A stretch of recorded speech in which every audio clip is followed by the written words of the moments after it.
Assalamu alaikum wa rahmatullah, j'espère que vous allez bien. D'après Abu Huraira, le prophète alayhi salatu wassalam a dit « Une certaine sourate du Coran composée de 30 versets a intercédé en faveur d'un homme de sorte qu'il a obtenu le pardon. Il s'agit de la sourate qui commence par « Béni soit celui qui tient la royauté en sa main ». N'hésitez donc pas à prendre cette sourate, la réciter et méditer sur ses sens. Allah dit dans le sens du verset « Béni soit celui dans la main de qui est la royauté, et il est omnipotent. Celui qui a créé la mort et la vie afin de vous éprouver et de savoir qui de vous est le meilleur en œuvre, et c'est lui le puissant, le pardonneur. Celui qui a créé 7 cieux superposés sans que tu vois de disproportion en la création du tout miséricordieux. Ramène sur elle le regard, y vois-tu une brèche quelconque. Puis, retourne ton regard à 2 fois, le regard te reviendra humilié et frustré. Nous avons effectivement embelli le ciel le plus proche avec des lampes, des étoiles, dont nous avons fait des projectiles pour lapider des diables, et nous leur avons préparé le châtiment de la fournaise. Ceux qui ont mécru à leur Seigneur auront le châtiment de l'enfer, et quelle mauvaise destination. Quand ils y seront jetés, ils lui entendront un gémissement, tandis qu'il bouillonne. Peu s'en faut que, de rage, il n'éclate. Toutes les fois qu'un groupe y est jeté, ses gardiens leur demandent « Quoi ? Ne vous est-il pas venu d'avertisseur ?»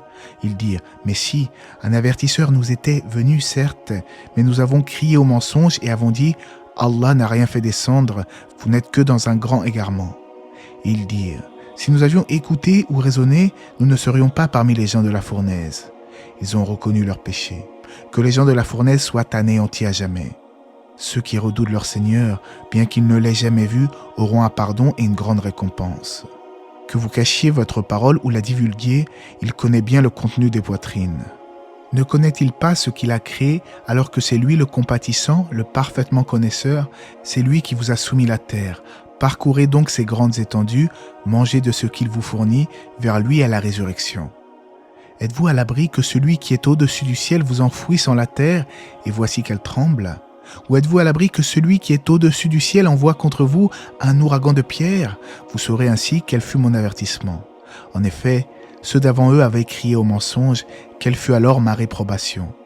N'ont-ils pas vu les oiseaux au-dessus d'eux, déployant et repliant leurs ailes tour à tour? Seul le tout miséricordieux les soutient, car il est sur toute chose clairvoyant. Quel est celui qui constituerait pour vous une armée capable de vous secourir en dehors du tout miséricordieux? En vérité, les mécréants sont dans l'illusion complète. Ou quel est celui qui vous donnera votre subsistance s'il s'arrête de vous fournir son attribution? Mais ils persistent dans leur insolence et dans leur répulsion. Qui est donc le mieux guidé? Celui qui marche face contre terre ou celui qui marche redressé sur un chemin droit? Dis, c'est lui qui vous a créé et vous a donné l'ouïe, les yeux et les cœurs, mais vous êtes rarement reconnaissant. Dis, c'est lui qui vous a répandu sur la terre et c'est vers lui que vous serez rassemblés.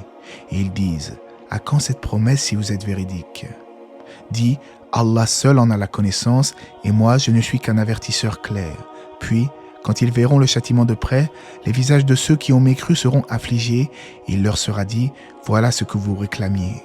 Dis, que vous ensemble, qu'Allah me fasse périr ainsi que ceux qui sont avec moi ou qui nous fassent miséricorde, qui protégera alors les mécréants d'un châtiment douloureux?